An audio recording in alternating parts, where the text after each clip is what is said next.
Shalom a todos y bienvenidos a los comentarios de esta parashá semanal llamada Kitetse. Nos corresponde este estudio, una parashá muy compleja, muy llena de información. De hecho, es una de las porciones que tiene más preceptos que en toda la Torá. Es decir, si nosotros miramos, hay 613 preceptos en la Torá.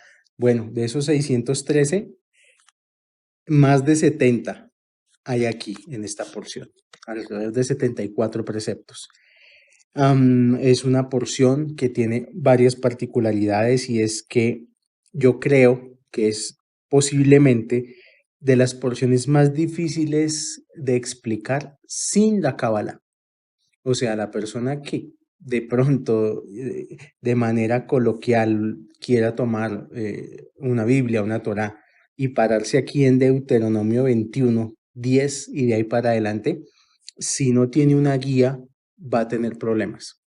Porque de hecho su sentido, el sentido literal de esta porción, si uno se pone a analizarlo a la luz del pensamiento de una persona normal, pues deja mucho que desear.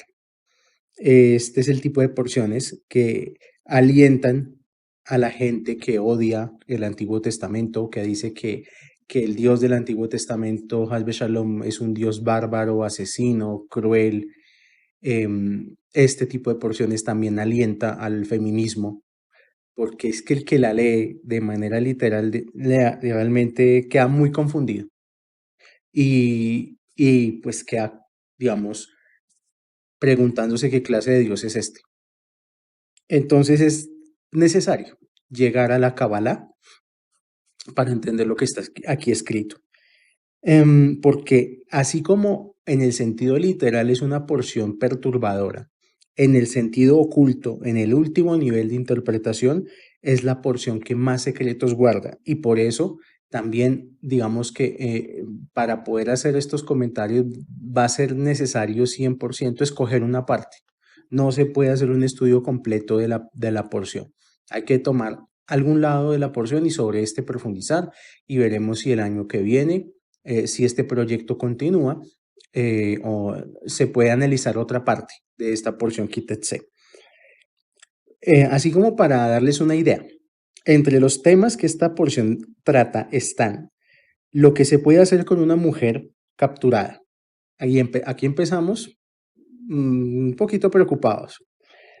Lo que se debe hacer con hijos desobedientes. En esta porción se habla de que si una persona en una familia tiene un hijo desobediente, que toma mucho, que come mucho y que no hace caso a sus padres, se puede, se puede ir al consejo, a donde los jueces, a donde los sabios, se analiza el caso y se toma la determinación de que al hijo hay que apedrearlo, hay que lapidarlo frente a todo el mundo.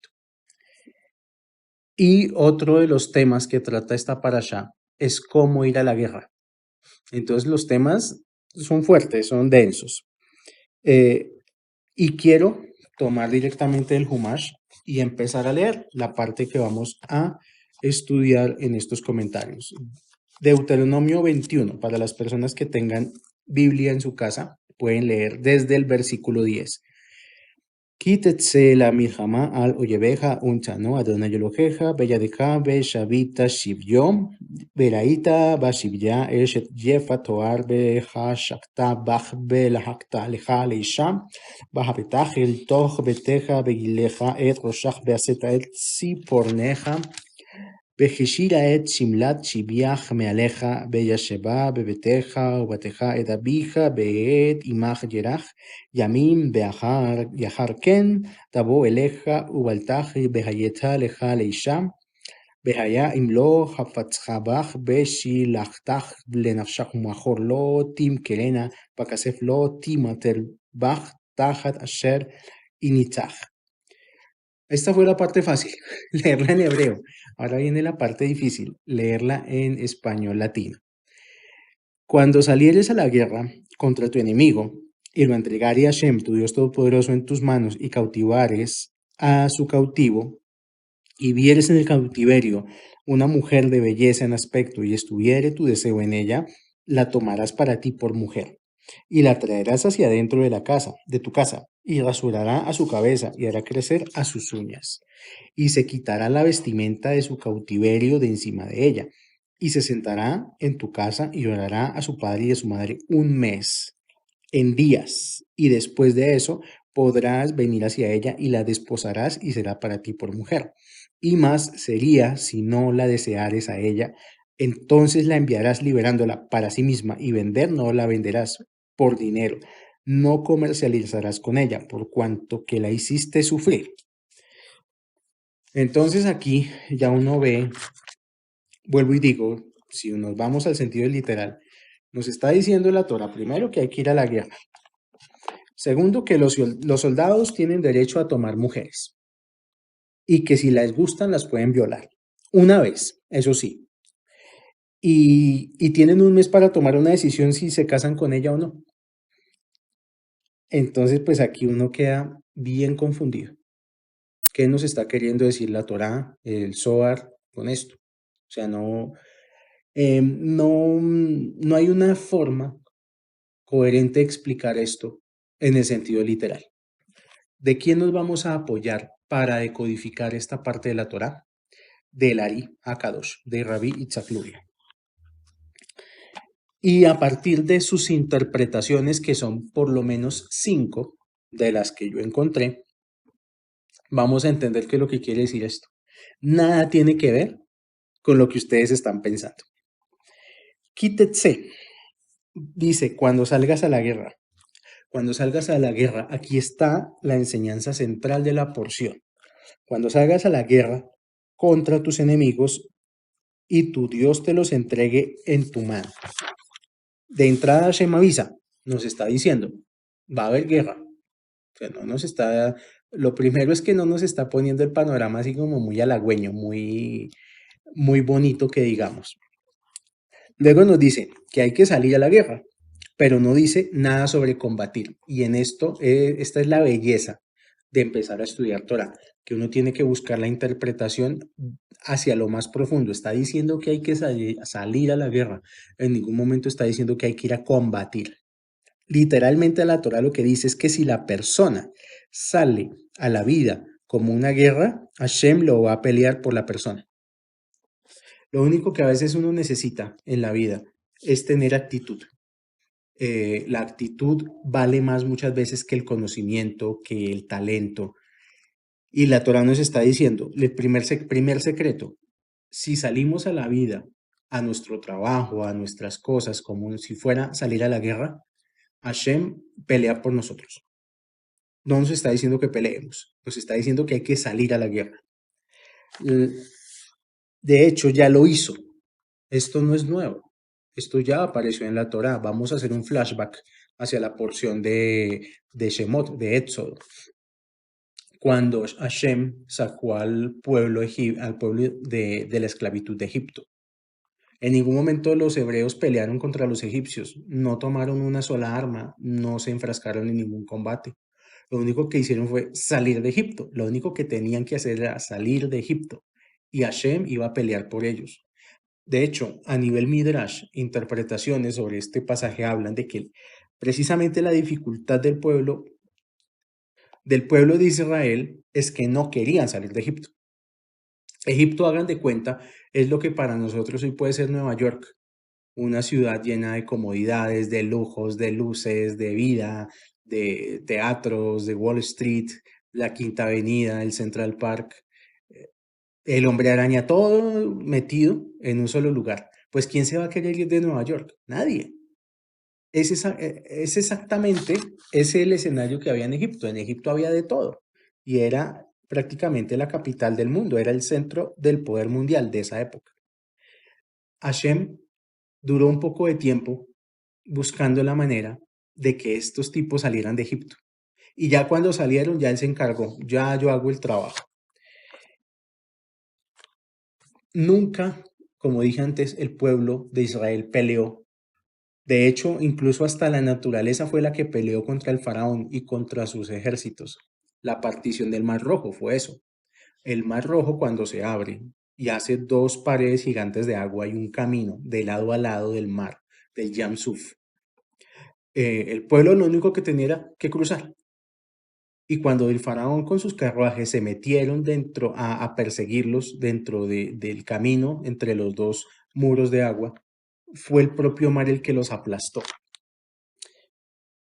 Muchas veces la vida pasa por cómo enfrentamos la vida. O sea, no es lo que estamos enfrentando, sino con qué actitud lo estamos enfrentando. Y si es que salimos a enfrentar las cosas. Eh, Voy a poner un ejemplo que no es muy de la Torá, pero vale porque muchas veces la vida se parece al fútbol. La final de la Champions de este año, entre dos equipos, un equipo de Alemania, el Bayern Múnich, un equipo de Francia, el Paris Saint-Germain. Estos muchachos de Francia, durante todo el proceso de la Champions, se dedicaron fue a hacer poses en redes sociales, a bailar con canciones para ganar seguidores en Instagram, en redes sociales, en TikTok. Y eran es un equipo muy talentoso, es uno de los mejores equipos del mundo. Pero al otro lado estaba el Bayern de Múnich, un equipo de gente totalmente disciplinada, que en su vida son absolutamente rigurosos.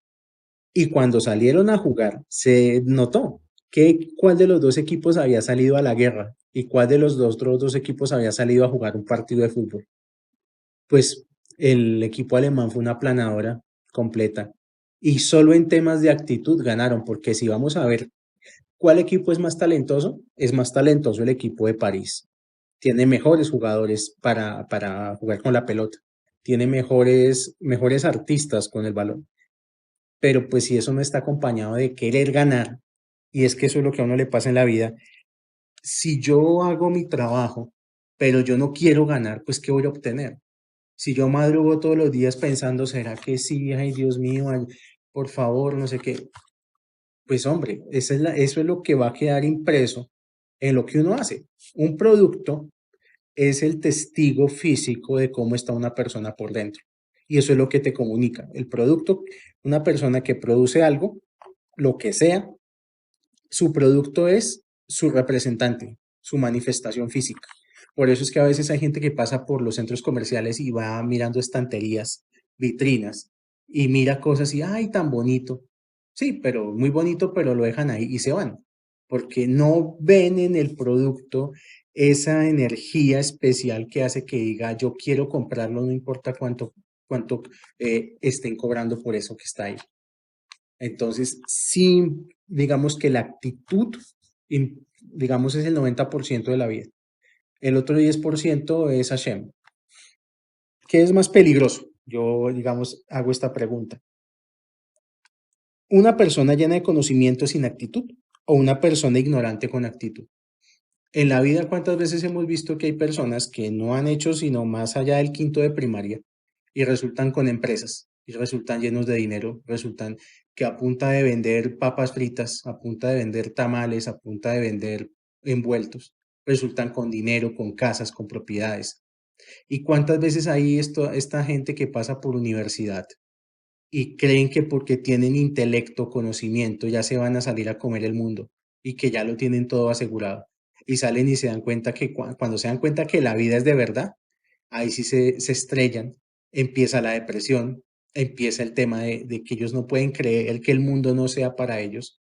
Y muchos terminan trabajando en aplicaciones, manejando taxi, etcétera, etcétera. La actitud hace que algo sea exponencial, o sea, que algo incremente. El conocimiento es solo lineal. O sea, tener conocimiento, si ese conocimiento no se convierte en algo exponencial, pues la verdad eso y nada es lo mismo. Dicho esto, y habiendo puesto este ejemplo, vamos a retomar. Cuando salgas a la guerra contra tus enemigos y Hashem, tu Dios, te lo entregue en tus manos. En hebreo se lee contra enemigos. O sea, cuando habla de enemigos, lo está diciendo en plural. Y luego dice, y Hashem te lo entregue.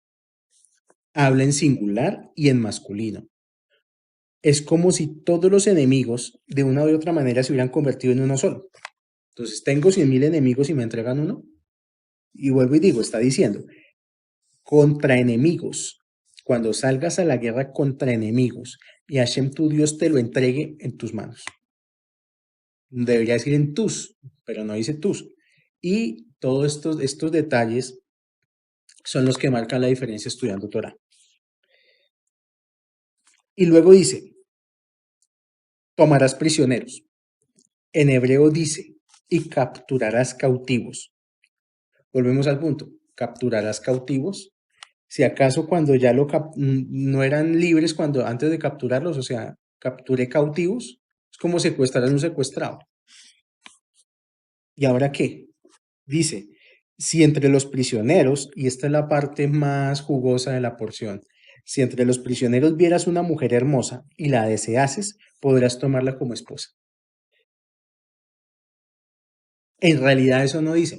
En hebreo dice, o la traducción dice, podrás cohabitar con ella.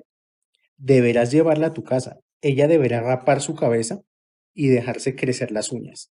Y deberás quitarle el vestido que lleva al ser tomada prisionera.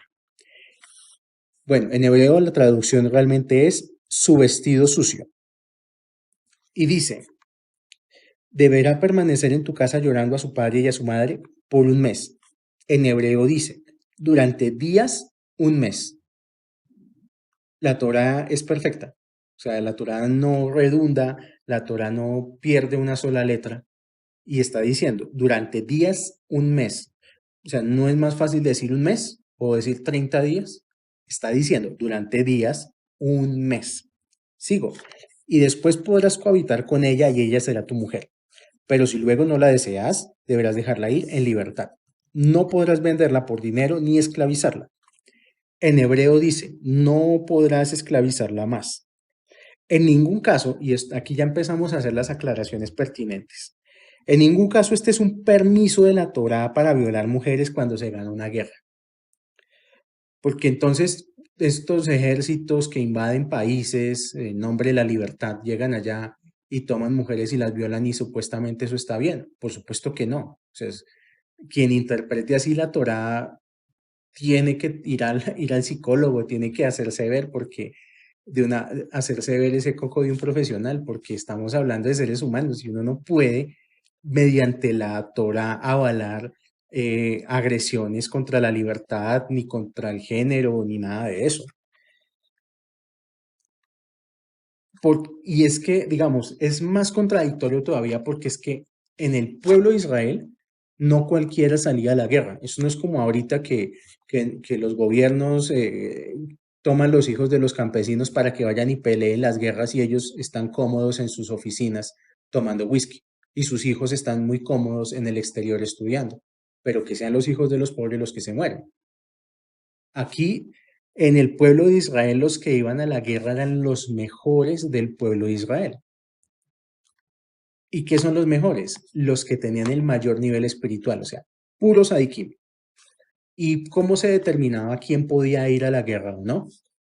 Se miraba su pureza espiritual, o sea, se analizaba incluso en el rezo, tenían que rezar por horas y no se podían distraer ni un segundo. Si se distraían, no servía para el ejército, porque esta era una guerra espiritual, no era una guerra de coger un fusil y ir a darle chumbimba a la gente. Las personas que iban a la guerra eran seres totalmente corregidos y con una emuná perfecta. Entonces es contradictorio que un tipo de estos que ya está prácticamente más en el plano espiritual que en el plano físico vea a una mujer, le guste y la quiera violar. Un sádic no haría eso. Una explicación de este pasaje de la Torá tiene que ver con el cuerpo y con el alma, y este va a ser el cuerpo central de estos audios. Vamos a empezar a explicar cositas de reencarnación, no muy profundo, para eso hay unas clases particulares de reencarnación, pero vamos a hablar mucho del cuerpo, vamos a hablar mucho de los niveles del alma y cómo se relaciona todo esto con esta porción.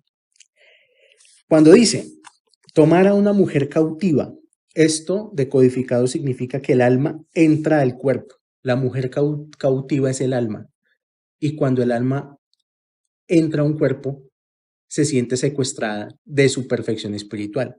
Para el alma no es placentero estar en un cuerpo físico. El alma sufre mucho viendo cómo una persona manipula su cuerpo físico y sus deseos físicos. Ahora, dice, a la mujer hay que raparla.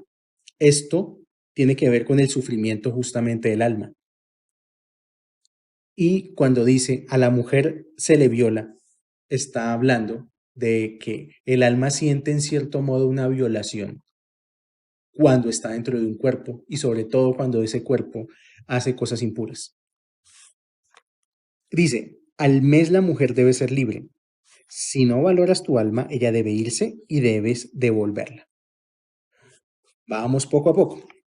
Vuelvo. Yo voy a estar repitiendo la misma frasecita toda esta serie de comentarios. Vuelvo y digo, cuando salgas a la guerra, es decir, quiere decir que hay que identificar a un enemigo. ¿Qué es un enemigo? Un enemigo es algo que roba y captura energía de algo que uno está queriendo defender. Repito, tenemos que determinar definición de enemigo en nuestras vidas. Para nuestras vidas, ¿qué es un enemigo? Es algo que roba y captura energía de algo que uno está queriendo defender. Todo lo que a ustedes les quite energía en su vida, hay que tomarlo como enemigo, pero uno tiene que también discernir qué guerra se está combatiendo, porque hay guerras que son útiles y hay guerras que son inútiles. Desde el punto de vista de la Kabbalah, tipos de guerras que son inútiles. Pelear contra los papás, es que mis papás no me entienden, es que mis papás no me comprenden, guerra inútil contra la pareja o la expareja, es que yo te di lo mejor de mí para que tú me pagues con esto, es que tú nunca me comprendiste, es que tú no me das, es que tú. Otro tipo de guerra inútil, la persona que toda la vida trabaja soñando con el día en que se va a pensionar. Se pensiona y resulta que ese dinero de la pensión, supongamos que le llega completo, supongamos, se lo tiene que gastar es en cosas de salud, en sostener las enfermedades que ahí para adelante va a tener a lo largo de su vida. Entonces, si uno se da cuenta, todo lo que tenga que ver de la persona hacia afuera es una guerra inútil. La guerra no está afuera con los demás. Todo lo que tenga que ver de la persona hacia adentro, esas son las guerras útiles. Y eso es lo que va a dar algo en la vida y lo que va a dejar algo. Se define como guerra inútil algo en lo cual una persona no obtiene nada. Ejemplo, las peleas de gallos finos en redes sociales. Cuando dos o más se transan, el uno defendiendo a un político, el otro defendiendo al otro, y que el uno hizo y que el otro también, pero mire que usted y mire que usted también. ¿Qué ganaron con eso? El único que está ganando es el que les vende los datos, porque ese sí está facturando de lo lindo. Y así con todo en la vida. Por lo menos las guerras territoriales buscan ganar territorio. Entonces, el que invade un país, el que invade Shalom, el que invade un país, el que invade una ciudad, por lo menos se gana el terreno. Algo hizo, pero uno tiene que identificar cuáles son las guerras que uno está peleando en la vida que no le están dejando nada, que es solamente botadera de tiempo. Y eso es lo que nos va a querer decir esta porción. El Ari explica que cuando la persona, mejor dicho, antes de entrar con el Ari, ¿para qué ataca un enemigo? El enemigo ataca para llevarse algo que yo tengo. Algo que yo tengo puede ser tiempo, algo que yo tengo puede ser recursos, algo que yo tengo puede ser paz interior. Hay personas que son expertas en llegar a la vida de uno solamente a quitarle la paz interior o hacerle perder el tiempo con los mismos cuentos, con las mismas cosas, y uno ya les ha dado el mismo consejo durante muchos años y siguen en lo mismo y uno ve que lo único que cambia es que la persona está más vieja. O sea, son los mismos, es el mismo escenario, pero con más años, con más arrugas y con más canas. Cuando una persona está en eso, es literalmente, y no cambia, y no sale a la guerra, y no enfrenta a los enemigos, pues le está haciendo es perder el tiempo a los demás. Les está drenando tiempo y vida, porque ya si ya me dieron el consejo, si ya tengo detectado el problema, ¿qué hago yo haciéndole perder el tiempo a la gente con lo mismo año tras año tras año? Y de eso se trata lo que hablaba yo con el ejemplo del fútbol. Cuando uno sale a la guerra, sale a ganar, o si no, mejor no salga. Si uno tiene un problema, lo tiene que ir a vencer. Y si no, se le va la vida y se le fue la vida con puras bobadas. Ahora sí, ya vamos a entrar a lo que dice el Ari. El Ari explica que cuando la persona sale a la guerra, en pos de romper algún paradigma, tarde o temprano le van a entregar el enemigo en sus manos, pero solo si la persona está dispuesta a tomar prisioneros. En el proceso digamos, hablemos un poquito del proceso histórico del pueblo de Israel.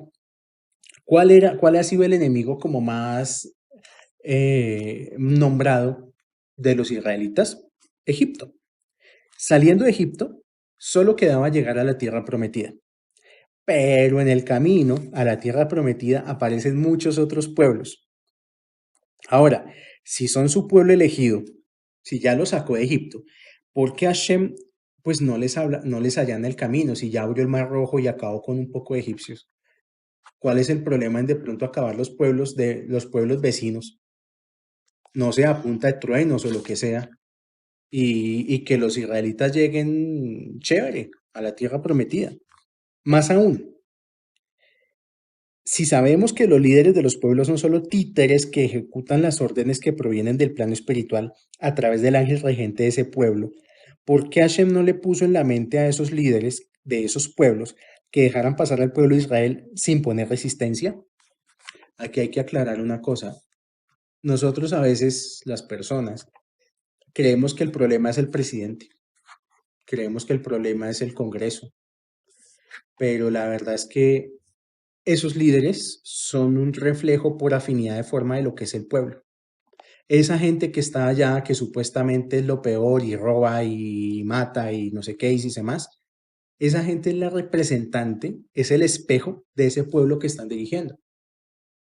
O sea, para un mal país no puede haber un buen presidente. Cuando queramos mejores líderes, tenemos que ser mejor pueblo. No funciona al contrario, no funciona pensando que el doctor no sé quién me va a llevar a la tierra prometida y va a hacer la revolución y no sé qué más mentiras, que al final nunca cambian nada. Y por eso, generación tras generación, los seres humanos viven cada vez decepcionados más de su clase política, porque por ahí no es la solución. Entonces aquí nos está diciendo eso la Torá. Listo, Hashem hubiera podido darle la orden a los líderes de los pueblos que se iba a encontrar el pueblo de Israel para que no atacaran, que no les hicieran nada. Y luego les dice a los israelitas, les da la orden de arrasar con esos pueblos. Es muy raro. O sea, esto es estudiar Torah. En esta porción se enseña que hay que tomar prisioneros. ¿Qué son prisioneros? Los prisioneros no es un grupo de rock chileno, o bueno, sí lo es, pero en este caso los prisioneros son estructuras antiguas y obsoletas. Y esas estructuras antiguas y obsoletas muchas veces no dejan progresar. Pongamos un ejemplo, a la sociedad. Solamente porque ellos tienen que prevalecer, muchas veces no dejan que la sociedad progrese. Y un ejemplo, el tema de las aplicaciones. Es algo novedoso, es algo revolucionario, es algo que llegó a cambiar el mundo, a facilitarle la vida a las personas. Pero hay un gremio, un sindicato de toda la vida de taxistas que no quieren permitir que lo nuevo llegue a quitarles lo que ellos creen que es de ellos. O sea, ellos se creen que son los dueños de las ciudades, que los que mandan son ellos. Y pontifican que ellos son legales y que los demás son ilegales. Pero ellos sí tienen derecho, entre comillas, a adulterar sus taxímetros y cobrar de más. Entonces, hablemos de legalidad. Pero a lo que va este comentario es a eso, a que tomar prisioneros es acabar con las estructuras obsoletas de mi vida y de mi entorno para que nueva energía pueda llegar. Otro ejemplo, en Colombia la educación la tiene secuestrada un sindicato y me imagino que en cada país. Y cuando llegan gobiernos a tratar de modernizar la educación, ellos no dejan, boicotean al Ministerio de Educación y van como sea, porque lo importante es que ellos lleguen allá a viejos con 2, con 3 pensiones y sigan trabajando y los jóvenes no tengan la oportunidad, los que están saliendo graduados no tengan la oportunidad de entrar a trabajar en los puestos que ellos no quieren soltar. Si viéramos ese ejemplo, tomemos, digamos, el más viable, digamos, que es el de la movilidad. Si los que hacen aplicaciones de movilidad quisieran salir a la guerra en términos de la Torá, es salir no solo a conquistar el mercado de servicios de movilidad, sino a cambiar para siempre la estructura misma del negocio de los diseños de los dueños de los taxis. Porque en últimas, los que realmente ganan en toda esa estructura de los taxis son muy pocas familias, los dueños de los taxis. Y yo he sabido de casos de personas que son dueños de taxis, de empresas de taxis, y paralelamente tienen su negocio con otras aplicaciones como Uber. O sea, quieren ganar por punta y punta. Y el pueblo, como siempre, en la mitad del sándwich, el jamón del sándwich, el que no le toca nunca. Muchas veces yo pongo estos ejemplos porque la Kabbalah tiene que llegar a la vida real. Y cómo enfrento yo la vida, cómo yo la miro. Y si de lo que se trata es de transformación, la transformación tiene que ser algo que no me beneficie solamente a mí, sino a los demás. Si yo voy a montar una empresa, no es para explotar a mis empleados, no es para ganármela toda yo y que los demás miren a ver y que antes den gracias porque les doy trabajo. No, es para que todos ganemos, para que ellos se sientan valorados, para que vean que la empresa también los valora y sientan esa necesidad de salir a ganar por mí. ¿Por qué los empleados son negligentes? Porque hoy en día a la gente lo único que le importa es ir a calentar puesto, porque sienten justamente eso, se sienten maltratados, muchas veces mal pagos, muchas veces humillados por el hecho de que les dan un trabajo. Eso es lo que hay que cambiar en la sociedad. Pequeños ejemplos desde lo que uno puede discernir con la cábala, pero continuemos. En el camino espiritual, si una persona ya tomó la decisión de ir a la guerra contra su ego, es porque va con todo y lo va a hacer prisionero. No va a negociar con el ego, no va a hacer un tratado de paz con el ego, lo va a capturar. Si está trabajando contra un defecto de carácter, lo tiene que aniquilar. O sea, si aquí no vale, es que yo soy así y no voy a cambiar. Para que aparezca un nuevo yo, el viejo yo tiene que desaparecer. En todos nuestros defectos de carácter hay chispas de luz atrapadas. Entonces también vamos a capturar esas chispas de luz que están prisioneras dentro de nuestro ego. Hasta aquí una de las explicaciones de Lari a esta porción. Otra de las explicaciones que Lari da a esta porción tiene que ver con que en la Torá, cuando se menciona a, entre comillas, mujer, se refiere a una vasija. Los que salían a la guerra eran los adikim, ya lo dijimos, no son soldados rasos con fusiles, eran prácticamente sacerdotes espirituales. Si el sadik entre una población idólatra encuentra una mujer que le gusta, se refiere a que ha reconocido un alma igual a él, un alma del mundo de Atzilut. Y solo un sadik puede darse cuenta. Esto es como la serie Highlander, los que la vieron, cuando un inmortal reconocía a otro inmortal y se miraban y, oh, tú eres inmortal, oh, tú también. Algo así, pero con el contexto de la Torah. Cuando la Torah nos está diciendo, cuando llega un sadik, va a la guerra y ve entre el pueblo vecino o entre el enemigo una mujer que le gusta, lo que está viendo es que entre el mundo hay un alma especial. Mientras estemos en este mundo de dualidad llamado Tikkun, la luz siempre va a aparecer mezclada entre la clipa. El permiso que la Torah le da a este soldado espiritual es de ir a extraer esas almas, no de ir a violarlas ni de ir a secuestrarlas, nada de eso. Cuanto más elevada es una persona, tiene más obligación de salir a la guerra y tiene obligación de ir a buscar luz dentro de la oscuridad. Entonces es importante que si uno toma conocimiento espiritual, lo toma no para uno mismo, para decir, uy, cuánto sé, o no, nada que ver. Es para ir a buscar personas y rescatarlas, porque hay personas en este momento que están sufriendo, personas que no saben cuál es el sentido de la vida, personas que se sienten extraviados entre falsos maestros, entre iglesias, entre pastores que lo único que les importa es ganar dinero, y son almas que son sinceras, o sea, que de verdad quieren conocer a Dios, que quieren conocer quién es su Padre. Y cuando un sadiquín va a la guerra, va es a buscar esas almas. Y es una obligación, dice aquí el Ari. Es curioso porque a veces muchas personas que piensan en la espiritualidad o creen que espirituales, que son muy espirituales, confunden la espiritualidad con actuar pasivamente. Hay gente que, por ejemplo, ve el mundo como está y se sienta a ver cómo fluyen las cosas. A ver que hay problemas, algo pasará y alguien lo solucionará. Y muchas veces la espiritualidad hace a las personas pasivas y conformes. A veces hay personas que solo atizándolas, sacudiéndolas o incluso retándolas es de la única manera que van a reaccionar. Hay gente que ya se agotó el tema de los consejos. Mira, haz tal cosa, mira, por favor, date cuenta, tienes que cambiar. Si la persona nada que reacciona, va a llegar la vida y la va a coger a las patadas. O sea, el que no quiere cambiar por las buenas, va a cambiar a punta de paloterapia celestial. Es así. Todos tenemos que llegar a corrección espiritual. Nosotros elegimos el camino, si queremos por las buenas o por las no tan buenas.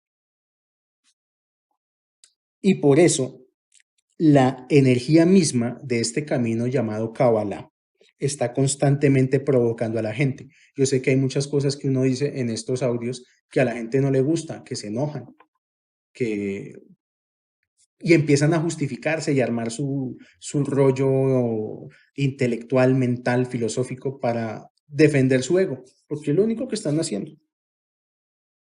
Hay gente que entra a Cábala, se ofende y se va. Eso es muy común, eso es tan común como que día hace sol. Que llega una persona a Cábala y en Cábala va a escuchar lo que a su ego no le va a gustar, da media vuelta y se va. Ahora, bajo este contexto, ¿qué nos está diciendo la porción cuando dice que es ver una mujer hermosa? Es ver un alma que vale la pena. Otra explicación del Ari es la siguiente. Dice, voy a leer aquí. Dice, ustedes saben que el Zohar dice de aquel que camina en la oscuridad, que las fuerzas del mal viven juntas, pero siempre terminan en división. Aquel que sale a la guerra y sale a la guerra contra sus enemigos, es decir, contra la inclinación al mal, lo debe hacer de una manera ascendente, peleando primero a las fuerzas del mal cuando están divididas, o sea, nunca cuando están unidas. Por eso la Torah dice en plural, contra tus enemigos, porque cuando se trata de la inclinación al mal, la persona la tiene dividida en muchísimas cosas. Por ejemplo, una persona que combate en contra de la pereza, por escoger una. Y es que eso es de lo que es, de eso se trata. Y esa es una de las tareas de esta semana. No se trata de hacer un nuevo ser en mí de la noche a la mañana, porque son muchas cosas, muchas veces lo que uno tiene que enfrentar, y todas al mismo tiempo. Pero digamos que voy a trabajar con una solita. Y voy a poner el ejemplo de la pereza. Si yo o si la persona empieza a salir a la guerra contra la pereza hasta aniquilarla, eso que hizo le va a ayudar en contra de todo lo demás, porque ya Hashem está y la energía del árbol de la vida está encima de la persona y la está limpiando, entonces le va a ayudar con la falta de concentración, le va a ayudar con el mal genio, le va a ayudar con los celos, le va a ayudar con la depresión, pero escogiendo una sola cosa, eso ayuda a todo lo demás. Para poder entender el resto de ideas con más precisión, debemos entender lo que nuestros sabios dijeron en referencia a estas leyes, que la Torah habla solo en contra de pelear contra la inclinación al mal. Primera conclusión, salir a la guerra no es a pelear con los demás, no es ir a invadir pueblos, no es un permiso que la Torá da para ir a echarle bombas a otra persona o a otro pueblo. La guerra es contra nosotros mismos y se llama inclinación al mal. Porque si no, pareciera que la Torá da permiso al soldado a usar su inclinación al mal y violar a una mujer. Por eso aquella frase, tú te puedes convertir en aquello que más odias. Esos ejércitos que van en nombre de la libertad y los valores y terminan haciendo cosas peores que los que estaban ahí. Sin embargo, el verdadero entendimiento místico de esta situación es la siguiente. Hay un número de grandes y muy puras almas que han sido capturadas mientras estaban en la balanza. Es decir, cuando descendieron a este mundo y descienden fuera del contexto de Israel. O sea, que nosotros es un fenómeno muy normal que dentro de, por ejemplo, en una familia siempre hay uno que es el raro de la familia, que es el alternativo, el loco, el espiritual, el no sé qué. Y es el que hace, el que generalmente la familia lo mira como un bicho raro y lo hace a un lado. Esa es el que tiene el alma pura, que está capturada en una población donde toda la gente está es en otra cosa. O sea, en nuestra sociedad, que es una sociedad muy corrupta, hay unas que otras almas de mucha luz, de mucha fuerza espiritual. Hay una película que a mí me gusta mucho que se llama Matrix. Y en Matrix, los que tripulaban la nave de Nabucodonosor, ellos no despertaban a todas las personas al tiempo, ellos sabían que era inútil, pero buscaban a los que tenían como esa chispa y a esos elegidos, por así decirlo, los despertaban y les mostraban de qué se trataba la realidad. Pero era siempre así, uno a uno. Así también nos pasa en la vida. Nosotros los que estamos en Kabbalah deberíamos poder tener la capacidad de percibir dentro del tumulto de personas aquellas con el mismo nivel de alma nuestro. Continúo. Ahora, tenemos que saber que otra explicación es la siguiente. Entonces vamos con otra explicación. Cuando una persona se separa de la luz, las fuerzas del mal lo envuelven y lo visten de una ropa impura. Y esta porción nos hablaba de que la mujer hermosa tiene una ropa impura. Dice, la separación de luz. Cuando una persona se separa de la luz espiritual, la propia negatividad llega y ocupa el lugar que tenía la luz y la viste con una ropa impura. Esa ropa impura tiene dos efectos en las personas. El primero, hace que la persona envejezca. O sea, una de las causas de la vejez del cuerpo es la cantidad de negatividad que circunda a la persona. Y esa negatividad se la va, como por así decir, comiendo poco a poco. Y también afecta al maquif. O sea, ¿qué es el maquif? La luz circundante, el aura maquif. Eso en términos prácticos, ¿qué significa? Que afecta también cómo nos perciben los demás.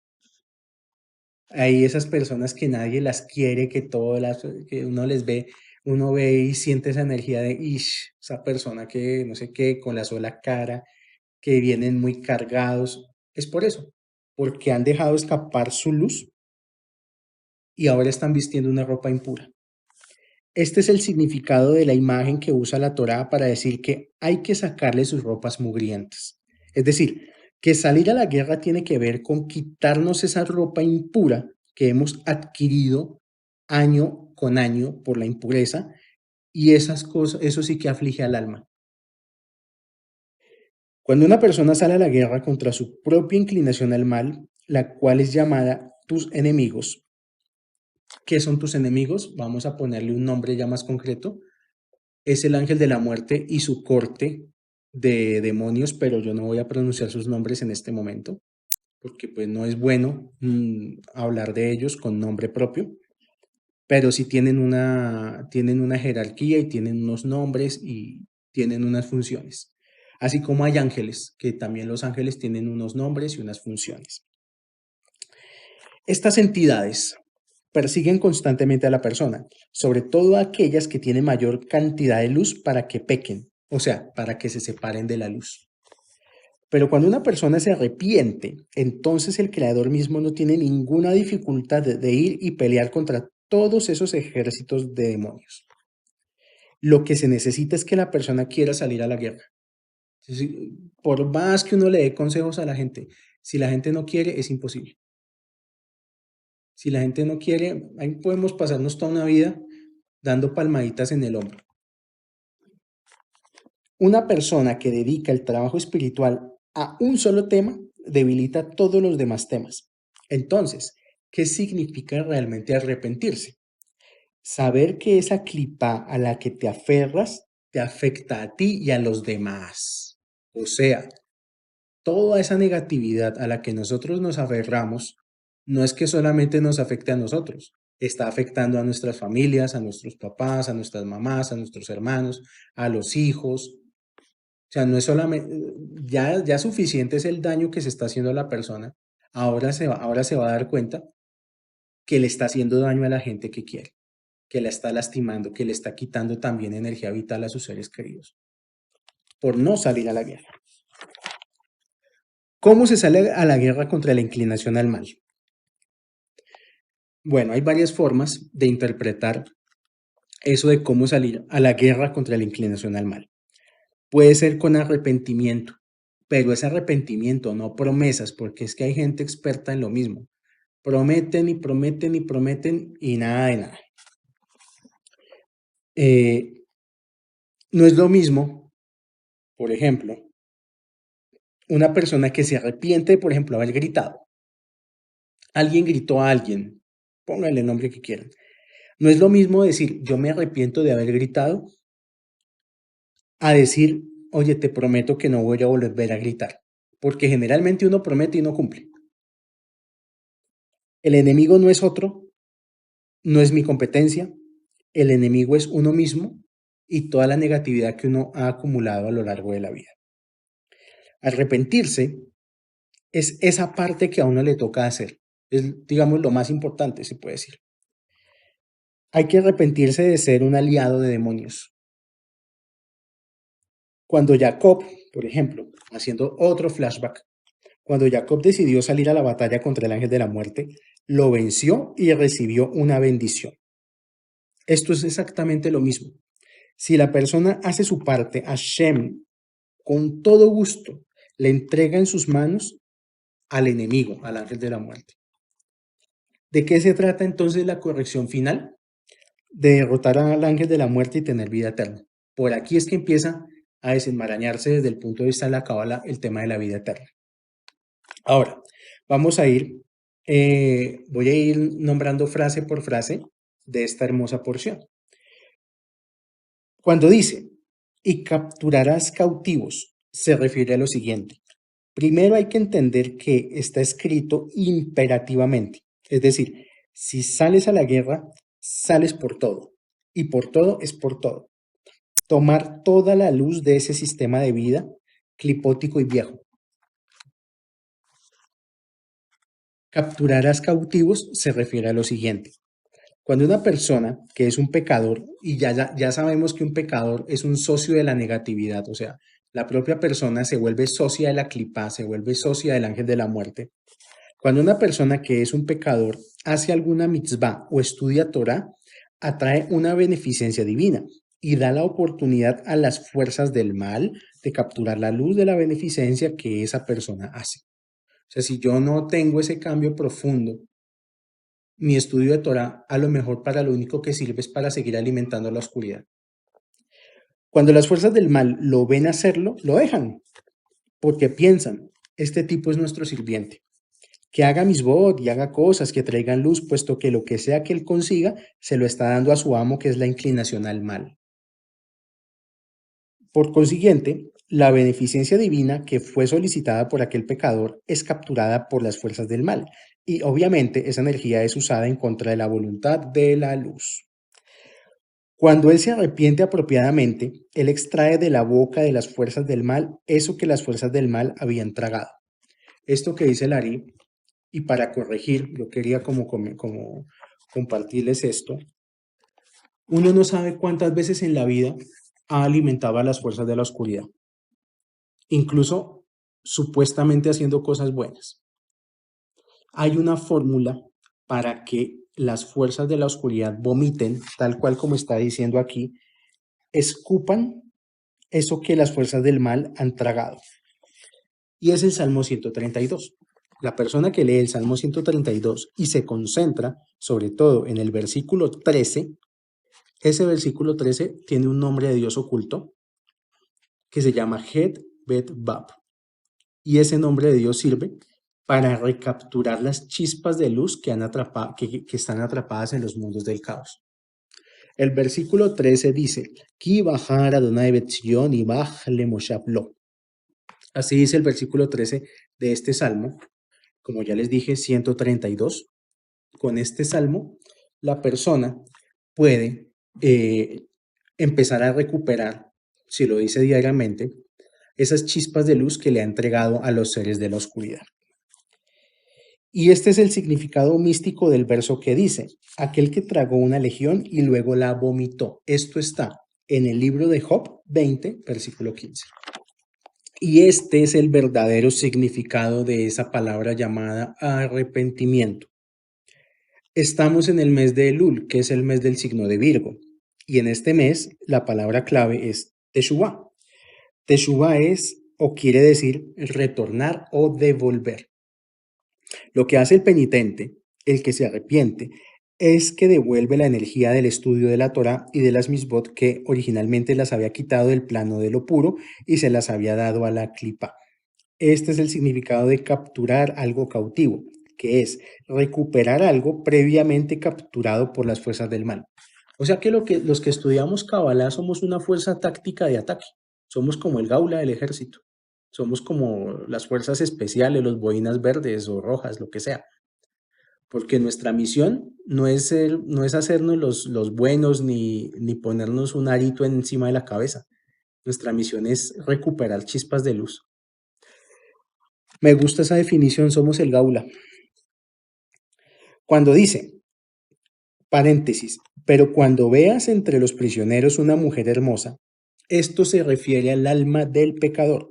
Hasta que la persona no ve un aspecto divino en sí misma, prefiere la clipa. O sea, si yo no veo un aspecto divino en mí mismo, pues voy a preferir irme a emborrachar, tomar cerveza, escuchar música esas de dar bala, de tener una vida baja, etcétera, etcétera.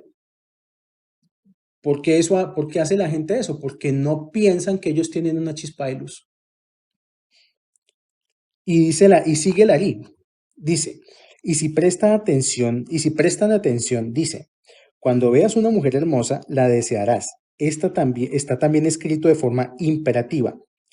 O sea, no está escrito y si la desearás. O sea, no está dejando la opción. La Torah está diciendo, vas a ir a la guerra, vas a ver una mujer hermosa y la vas a tener que desear porque te va a encantar. Cuando veas la hermosura de tu alma, no hay alternativa. O sea, una de las cosas que uno empieza a darse cuenta con este camino es que uno se empieza a preguntar, ¿yo qué le estoy haciendo a mi alma vistiéndola con esta ropa inmunda? Por eso está escrito como un mandamiento. Dice, la tomarás como esposa. Significa que te adhieras a ella como un esposo a su esposa, para que no la pierda, no sea que no la tenga en su siguiente reencarnación. Puesto que si la pierde, es probable que en la próxima vida aparezca encarnada entre los cuerpos de los débiles. Esa es la gente con almas hermosas que nacen entre el común de la gente. O sea, hay almas que se han perdido y resultan encarnadas en otro lado. Un buen amigo me decía una vez una frase y me quedó para toda la vida y es que las oportunidades no se pierden, se van a otra parte. Cuando uno pierde la oportunidad de avanzar en el camino espiritual, no importa, tranquilo, haga lo que quiera. La oportunidad se va a buscar a alguien más. Esa es la gente con almas hermosas que nace ya en el común de la gente. El único de la familia, que generalmente, como les decía yo, que en las familias hay uno, que es el raro de la familia, es el alma grande. Cuando ves que tu alma es hermosa, tienes que hacer lo que sea para casarte con ella y que sea tu esposa. El nefesh, que es el nivel más bajo de alma, siempre lo vamos a tener.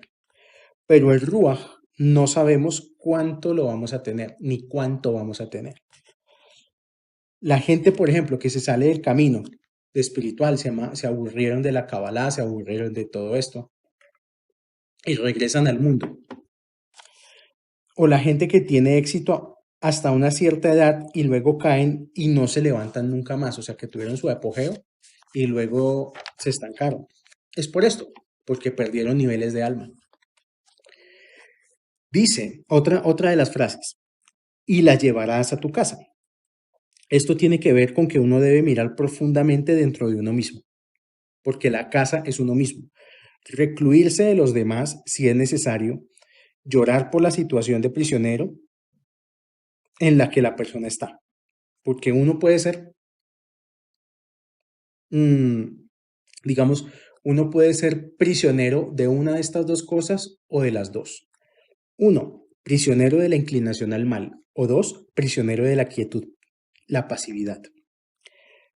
La segunda, o sea, esa parte de ser prisionero de la quietud o prisionero de la pasividad es esa gente que no hace el mal, pero tampoco hace el bien. O sea, son gente como que, ¿no? Sí, es buena, es amable, pero tampoco hace nada bueno, pero tampoco hace nada malo. O sea, ni fu ni fa. Eh, o incluso, hay gente que uno dice, no, pero esta persona es tan buena, esta persona es un amor, esta persona es... Sí, pero es indisciplinada, es ineficiente, no le sale nada. Tiene que revisar esa parte. Nosotros no vinimos aquí a posar de bondad, vinimos es a transformar. Hasta uno ve gente con una muy buena carta astral, me ha pasado como astrólogo, que tienen una carta astral espectacular para ser prácticamente presidentes, pero no la aprovechan. Ahora, ¿qué es eso de la inclinación al mal? Es lo que se llama en hebreo el Yetzer Hara. Yetzer Hara significa la formación del deseo egoísta. O sea, que donde haya formación del deseo egoísta, hay inclinación al mal. Inclinación al mal es esa persona que, por ejemplo, se conforma con su pequeña vida. O esa la persona que dice, no, yo con lo necesario, yo no, con lo que no necesito. O sea, ¿qué quiere decir lo necesario? Que tenga yo y punto. O sea, lo que sea para mí. Con que yo sobreviva, así en la calle la gente esté sufriendo, no me importa. Ese es un egoísmo que se disfraza de comodidad. Esa gente que dice, no, yo en la vida no tengo grandes aspiraciones. No quiere salir a la guerra, no se quiere enfrentar al mundo, no quiere sentir derrota, no quiere vivir prácticamente. Continúo. Nuestros sabios ya han dicho, si la inclinación al mal, que es una cosa desagradable, te lastima, que alguien te arrastre a una casa de estudio. Esto está en el Talmud Sotá, página 52. Perdón, capítulo 52. Muchas veces, vuelvo y digo, hay personas a las que solamente la vida, solamente a punta de golpes, es que los hace reaccionar. Y utilizaron la palabra te lastima porque la persona tiene que saber que lo que le hace esa inclinación al mal, que él piensa que le da placer o le da seguridad, es como si fuera que lo están atravesando con una espada filosa. Por eso, en este contexto, cuando dice la llevarás a tu casa, se refiere a una casa de estudio. Cuando uno quiere arrepentirse, una de las herramientas para arrepentirse es estudiar, justamente. Ahora, dice la parasha, y te afeitarás el pelo y le afeitarás el pelo de su cabeza. O sea, ya la capturó, ya la encerró en la casa, ahora la va a tusar, la va a calviar. Quiere decir, no que vamos a tusar a una persona, sino que uno debe rasurarse a sí mismo de las creencias foráneas. La razón por la que una persona está en la clipa es porque tiene formas de pensar que hay que sacarlas del todo. O sea, la frase incluso dice, no es que vas a llevar a la mujer hermosa, le vas a pintar el pelo, le vas a colocar champú color, le vas a poner un tinte, rayitos, le vas a hacer los bucles. No, afeítela. Las ideas erróneas de una persona no son arquetipos transformables. Esto es una de las frases clave de esta parasha. Las ideas erróneas de una persona no son arquetipos transformables. A mí me encantan las películas de artes marciales y soy un fan sobre todo de las películas de artes marciales de los años 80. Y había una película que se llamaba Retroceder, nunca rendirse jamás uno. En esa película debutó Jean-Claude Van Damme. El caso es que en la película el protagonista empieza a tener una serie de crisis en su vida por no saber manejar su agresividad y resulta yéndose de la casa, yéndose a vivir a una casa abandonada. Y en esta casa abandonada se le aparece el fantasma de Bruce Lee. Y el fantasma de Bruce Lee le empieza a enseñar a pelear. Bueno, el tipo al final de la película obviamente le gana a Jean-Claude Van Damme y se queda con la chica. Pero el contexto, por lo que quiero mencionar esta película es porque el Bruce Lee le presenta al tipo este dos vasos, uno lleno con agua y uno lleno con Coca-Cola. Entonces le dice, en este vaso está tu conocimiento, todo lo que tú crees que sabes. Y en este otro vaso está lo que yo te ofrezco. Si tú quieres aprender, y en ese momento el tipo arroja el agua de la Coca-Cola y dice, tienes que vaciar tu vaso para que yo pueda llenar con mi conocimiento tu vasija. Y así nos pasa, muchas veces no cambiamos es porque queremos seguir defendiendo lo que no tiene que defenderse, defender ideas, conceptos, teorías. Hay personas que, por ejemplo, no son capaces de cerrar los ciclos con sus creencias antiguas y siguen con lo mismo, no se, no se sueltan todavía y hacen zancochos de una cosa con la otra. Después están preguntándose por qué no les funciona la cábala. Pues no les funciona porque están haciendo un sancocho, están creando un cortocircuito entre una creencia antigua y una creencia nueva. O sea, ¿y qué hablamos al comienzo de estos comentarios? Hablamos de que hay que tumbar las estructuras antiguas para que alguna cosa nueva pueda llegar. Bueno, sigo. También hace referencia a que uno debe constantemente rasurarse la cabeza de la terquedad y de la abstinencia, o sea, de la terquedad. Hay gente, miren, hay gente que puede estar jodida, pero defiende sus ideas como si fueran un tesoro valioso. Sigue la parasha, dice, y cortarle sus uñas. Cuando dice cortar sus uñas se refiere a cualquier cosa que haya robado o extraído de manera no muy adecuada. O sea, no se vale decir, ya cambié, pero entonces esto que yo tomé prestado, la voy a quedar. O sea, la típica que a veces uno se queda con los libros o se queda con platica y no pagó y esto y aquello. Uno no puede hacerse loco, o sea, lo que no es de uno, uno lo tiene que devolver. Y aquí lo dice es porque las uñas hacen referencia a las garras del ladrón, tal como los animales también tienen garras. O sea, los animales tienen garras porque necesitan tomar violentamente su presa. Y los ladrones también muchas veces tienen garras para tomar violentamente lo que no es de ellos. Sigue la parasha, dice, quítale la ropa mugrienta. La ropa mugrienta representa la ropa que la persona se crea a sí mismo con actos impuros. Y esas vestimentas no van acordes con la imagen con la que la persona fue creada. Sigue otra frase, comillas, y se sentará en tu casa. Significa que cuando la persona empieza a hacer esto, el alma obtiene el permiso de volver a encarnar en el cuerpo de la persona. O sea, la persona tiene el derecho de volver a recibir niveles de alma. Esta es una información que yo la doy más precisa en mis cursos de reencarnación. Toda falta de habilidad en una persona se debe a la pérdida de su ruaj. Cuando le muestra a la persona, al alma, que va a volver a su trabajo interno, el alma retorna al cuerpo. Un alma sufre mucho cuando está encarnada. Por eso la persona al morir solamente tiene dos formas de morir. Hay dos, o mejor dicho, hay dos tipos de muerte. Hay una muerte en la cual el alma se va en paz y se entrega el alma en paz. Y hay otro tipo de muerte donde la persona sufre en agonía terrible porque no quiere morir. Y muchas personas, la forma en la que mueren se les ve en el rostro del cadáver muestra si la persona murió en paz o murió con mucho sufrimiento. Cuando la persona comete transgresiones, le causa una imperfección a Abba, que es Jochma, y a Ima, que es Binah. En el cuerpo Jochma y Binah vienen a ser el cerebro derecho y el cerebro izquierdo. O sea, cuando la persona se asocia con la clipa, lo que arruina es su propio cerebro. ¿Qué es arruinar el cerebro? Es dañar la capacidad de recibir intelectos divinos y es dañar la capacidad creativa. Por consiguiente, una vez que la persona se arrepiente, esta idea de llorar por el padre y por la madre, o sea, cuando habla de la parashá, que el alma se sienta a llorar por el padre y por la madre, es una forma de reparar su propia percepción espiritual. O sea, llorar por el padre y por la madre es repararse a uno mismo, es reparar la creatividad y es reparar la percepción espiritual, es reconectarse con Yud, He, Vav, He y con la Santa Shejina.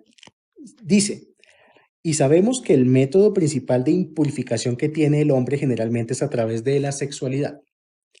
Por eso es que la Torah, cuando habla de las leyes de Yom Kippur, por ejemplo, las personas que rezamos en Yom Kippur, que hacemos el Yom Kippur en la tarde, hacemos un rezo especial hablando de estas leyes. Y se refiere más o menos diciendo, no descubrirás la desnudez, más o menos es lo que dice, no descubrirás la desnudez. Desnudez se escribe en hebreo de dos maneras. Se puede decir herba o se puede decir erya.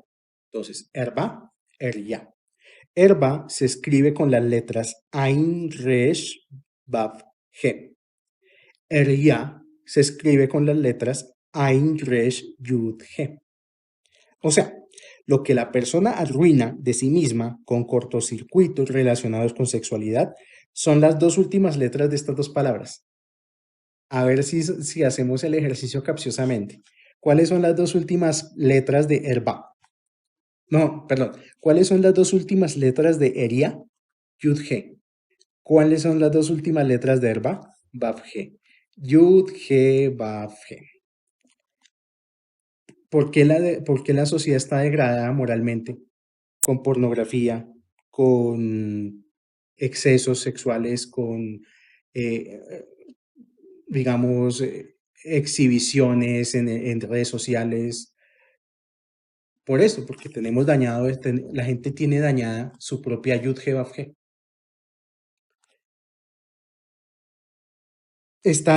Por ejemplo, es que de esto yo no quiero que suene a algo que es moralista, porque no es moralista. Esto no es una iglesia, yo no soy un pastor, ni yo estoy señalando pecadores, a mí qué me importa.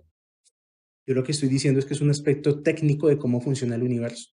La Torah es un manual de alerta temprana y es un plano de obra de cómo funciona la realidad. La persona que quiera lo puede estudiar por su propia cuenta, pero está típicamente demostrado por psicología que todo delincuente es típicamente adicto a la pornografía. Un pedófilo no nació pedófilo. Eso fue algo que se fue formando en la persona a través de qué? De explorar su morbo, a través de explorar imágenes prohibidas. Empiezan a mirar una cosa, ya no les gusta, necesitan un mayor estímulo. Miran otra, ya no les gusta, necesitan un mayor estímulo. Y así van en un camino hacia abajo, hasta que lo único que les da placer es ver niños o niñas desnudos. Hazbe Shalom Barminan. Ahora, cuando dice otra frase, a llorar a su padre y a su madre, también quiere decir que las fuerzas del mal viajan hacia la persona y a través de la persona y hacia Ima pueden dañarla. O sea, que la propia persona puede ser un canal para ir a dañar, para que las fuerzas del mal lleguen a la parte alta del árbol de la vida. La propia persona a través de sus transgresiones se convierte en un portal por donde las fuerzas del mal pueden llegar a atacar el reino de los cielos. Entonces, la pregunta es, estamos hablando de gente cautiva, de prisioneros. ¿Cómo se esclaviza a una persona? Uno puede esclavizar a una persona, y eso lo conocen los gobernantes del mundo, dañando la creatividad. O sea, que la mente de la persona solo funciona en función del nefesh, solo imágenes morbosas, solo ver cosas indebidas, solo ver mujeres en internet, y que la mente solo esté entretenida como un animalito en eso. Otra forma de esclavizar a una persona, dañando su iniciativa, quitándole el poder que la propia persona tiene. El caso de las personas que creen que un político les va a solucionar la vida, o peor aún, las personas que están en un régimen político y se conforman con que el gobierno les mande una caja cada 2 meses con mercado. Eso es un esclavo, porque perdió todo su poder y tiene totalmente dañado su Yud Kebab Jeb. Y hay gente que de ser gente creativa, gente emprendedora, hay países que de ser países con dinero, con sustento, han sido transformados en países de limosneros, países de gente que lo único que sabe hacer es pedir, pedir, pedir, pedir y pedir, y que creen que todo es un derecho. Esto no es algo, no es una opinión política, esto es funcionamiento del universo a través del árbol de la vida. ¿Y por cuánto tiempo llorará? Por todos los días de un mes, dice acá. ¿Por qué está escrito de esta manera? Porque se refiere a todos los días de un mes. ¿Cuál mes? Elul, Virgo. No sé si se han dado cuenta, pero Virgo es representado con una mujer hermosa. El signo zodiacal de Virgo es una mujer, una virgen. ¿Y por qué la Torah habla de llorar a padre y madre? Porque está establecido que de todas las puertas celestiales, las únicas que nunca están cerradas son las puertas de las lágrimas. Las lágrimas sinceras, no las lágrimas de dolor. Las lágrimas de dolor son parte del ego. Llorar porque le duele a uno o llorar por la consecuencia del ego. Hay gente que llora es porque le duele, pero por nada más. Las lágrimas sinceras son cuando se llora asqueado de ver la clase de persona en la que uno se ha convertido. Un ejercicio que puede ser muy bonito o que puede ser muy doloroso es uno imaginarse cómo era uno cuando era niño. Porque cuando éramos niños éramos brillantes, inteligentes, alegres. Nuestros padres veían en nosotros todo un potencial. Podíamos llegar a donde quisiéramos. Cuando uno era niño, uno quería ser astronauta, quería ser aviador, quería ser ingeniero, quería ser Superman, lo que fuera. Y cuando uno pasa el tiempo y se mira al espejo y ve la persona en la que se ha convertido, eso muchas veces es para ponerse a llorar. No es lo mismo el llanto del ego. El llanto del ego es lloro porque me dijeron, lloro porque me hirieron, lloro porque no me dan, lloro porque no. Entonces, el parloteo. A la persona, el verdadero llanto es esa persona que se mira en el espejo y dice, ¿por qué me pasa esto? ¿Qué hice con mi vida? Y llora porque entiende que lo que tiene en su vida es su propia creación y su propia responsabilidad. Entonces dice aquí el Ari, cuando la persona llora, esas lágrimas y vienen de una fuente pura, abren las fuentes del Líbano. Y de esa fuente de aguas de misericordia surge una cascada que desciende y purifica a la persona automáticamente. ¿Y por qué son llamadas las aguas supremas del Líbano? La palabra Líbano, que en hebreo es Lebanón, se escribe Lamed, Bet, Nun, Bab, Nun. Entonces, Lamed y Bet da 32. 32 son los 32 caminos de sabiduría. Y el resto da 50, que son 50 puertas de misericordia, 50 puertas de entendimiento.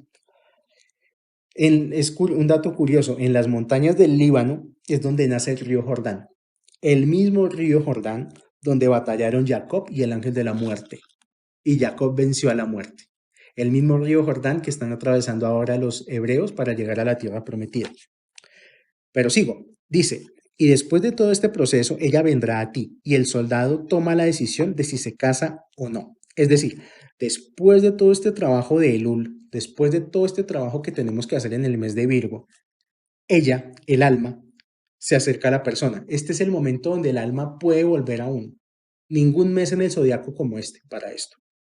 También hace referencia a cómo el alma de un justo que ya se fue de este mundo es como si se sacara un pelo de la leche.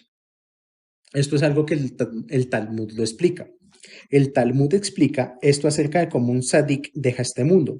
El tzadik lo deja como por un beso y no por el ángel de la muerte. De la misma forma que cuando uno saca un pelo de la leche, siempre se lleva una gotica de leche. Dicen que hay dos tipos de muerte, las relata el Talmud. el alma se desprende del cuerpo, o como sacando un pelito de la leche, o como arrancando algodón de un alambre de púas. El alma se puede desprender suavecito, o se puede desprender a rasgotazos, a punta de rasguños y con mucho dolor. Nosotros deberíamos preocuparnos mucho de cómo vamos a morir y no de cómo vamos a vivir, de hecho. Cuando nos dice el Talmud que el alma se desprende como un pelo sacado de la leche y que de ese pelo siempre sale pegadita una gotica de leche, nos está mostrando es que el alma del sadik, cuando sale el alma de un sadik del cuerpo, siempre se llevará una parte del cuerpo. Y esto es porque el sadik hizo del mundo físico una porción del mundo espiritual. Y esto equivale a construir su propia porción personal en el mundo venidero. Todo el esfuerzo que una persona haga en su camino espiritual es lo que está construyendo su pedacito, su parcela del mundo venidero. O sea, lo que se haya esforzado. Cuando la persona, por ejemplo, toma recursos del mundo para hacer trabajo sagrado, el trabajo sagrado se llama Avodat Hashem. ¿Qué es Avodat Hashem? Estudiar, meditar, hacer tefilá, cambiar los defectos de carácter, comprar libros, apoyar a las personas que estudian Torah, tomar cursos, guardar Shabbat, todo lo que la persona haga en su camino espiritual con cosas del mundo material, lo que hace literalmente es construir en este mundo el mundo por venir. Este mundo, esta realidad, este holograma de 3 dimensiones y 5 sentidos, es el único lugar en el que una persona puede adquirir Kedusha comprándola. Es el único lugar, o sea, un alma, cuando ya está en el otro mundo, el nivel que tiene es el nivel que tiene y no hay más. Aquí es el único lugar donde uno puede comprar niveles de alma. Y esto lo dicen los sabios. Esta es la única dimensión que se puede hacer eso. En el mundo espiritual, esta opción no existe. El caso máximo son, por ejemplo, el ejemplo máximo de lo que estoy diciendo son Moshe y el profeta Elías, que ellos no solamente se llevaron una porción del cuerpo, sino todo el cuerpo. O sea, Moshe no hay, la tumba de Moshe no existe. O sea, Moshe murió, no, desapareció, se lo llevó un ovni, lo que sea, pero el cuerpo de él no aparece. Dice, ella vendrá a ti. Significa que el cuerpo físico va a ser atraído al alma. Sigue diciendo, y te casarás con ella. En este contexto quiere decir que le vas a dar un esposo al alma. Cuando una persona le gana a sus enemigos y logra una fusión entre su alma y su cuerpo, lo que la persona recibe a cambio es adhesión a lo divino. Es decir, la persona encarnada en un cuerpo logra casar a su alma con Hashem. En ese punto la realidad siempre va a decir sí. Cuando una persona ha logrado en su cuerpo encarnar niveles de alma, se asemeja a estar casado con Hashem. Y en ese momento todo lo que la persona quiera lo va a tener. Porque su voluntad es semejante a la voluntad de los cielos. A esto se refiere la Torah cuando dice, tú eres mi fiel sirviente. ¿Cómo llama el Zohar a Moshe? Le dice el pastor fiel. Sigo.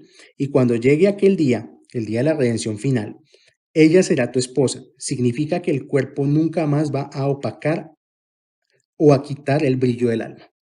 Y el cuerpo no volverá a ser un ente que se desintegra. Y en lugar de ser polvo de la tierra que pisan los justos, va a ir de la mano con el Creador. Sigo. Dice, pero si la ves y no la deseas, le deberás dejar ir en libertad. No la podrás esclavizar más. Recuerden que la Torah dice, es imperativamente, dice, la verás y te casarás con ella. Cuando dice, la deberás dejar ir, se refiere a quien de una u otra manera ve la luz espiritual y no le interesa. Ahora, la persona tiene a la vez conocimiento y libre albedrío. Cuando se tiene conocimiento y libre albedrío, ya la decisión es de la persona. Hay personas que dicen, no, a mí me gusta más la clipa, a mí me gusta más el mundo, yo eso de la cábala, poco y nada. Esas son las personas que se ven al espejo y no se dan cuenta que tienen una mujer hermosa, un alma poderosa. Y esas personas que no contemplan que tienen un alma poderosa son las personas que dicen, yo que voy a dejar de fumar, yo que voy a poder dejar de enojarme, yo soy así y así me tienen que aceptar. Y eso sí se llama una verdadera pérdida. No solo se pierde lo que se pudo haber conseguido. Aquí dice, y no la podrás vender por dinero. Significa que todo lo que la persona consiguió en este mundo como bienes materiales no la seguirán a la persona en los mundos por venir. Todo obedece a las leyes perfectas de reencarnación. Uno a veces se pregunta, ¿por qué hay niños que nacen pobres? ¿Por qué hay niños que nacen ricos? La respuesta, el niño que nace pobre y el niño que nace rico están acarreando los méritos de vidas anteriores. Y aquí está escrito, lo que tú te has ganado en otra vida ya no lo necesitas ganar en la siguiente. Esto es como un pequeño comentario de unos cursos de reencarnación que yo doy, pero entendiendo el modelo de la reencarnación, se puede entender también cómo modificar el túnel de realidad para que ya no haya una vida, que el aprendizaje no sea por el dolor, caos y sufrimiento, sino por la sabiduría. Pero hay que entender eso, el universo es perfecto y no hay una sola injusticia en el mundo. Y lo que uno no aprovecha, por ejemplo, si en esta vida la persona tiene la oportunidad de acercarse a la Torá y no la toma, no hay problema. No es que le vaya a pasar nada. No, no es que no se va a ir para el infierno, nada de esos cuentos chimbos de la iglesia. Lo que va a pasar es que ya no va a tener la misma oportunidad en una vida futura. Ya de pronto le va a costar más y va a tener que sufrir más para obtener la otra oportunidad de acercarse a la Torá. Para ir terminando, la última frase dice, no abusarás más de ella. Significa que nunca más volverás a tener ese ruaj de vuelta, ese espíritu de vuelta. O sea, es equivalente a una persona cuando pierde el alma. El Rav Chaim Vital dice, ese alma será cortada por siempre de volver a formar parte de las encarnaciones de ese individuo. Y a consecuencia de esto, eso produce que el cuerpo de la persona se deteriore y regrese al polvo de la tierra sin posibilidad de resurrección. Pero tranquilos que a todos nos pasa esto y por eso estamos encarnados. O sea, todos hemos de pronto en algún momento en alguna vida pasada tenido la oportunidad y no la hemos aprovechado y estamos otra vez con otra oportunidad. Eso es básicamente esta porción y eso que fue solo los primeros 3 o 4 versículos de toda una porción.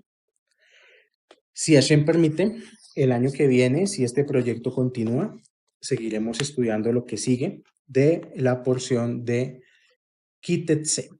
Que Hashem los bendiga, les dé mucha paz, mucho Shalom Bait, mucho dinero, mucha parnasá, mucha salud, refuah shalema a las personas que estén en recuperación, de todo corazón, en mis plegarias por su salud, siempre estarán presentes y nos oímos dentro de 8 días. Shalom.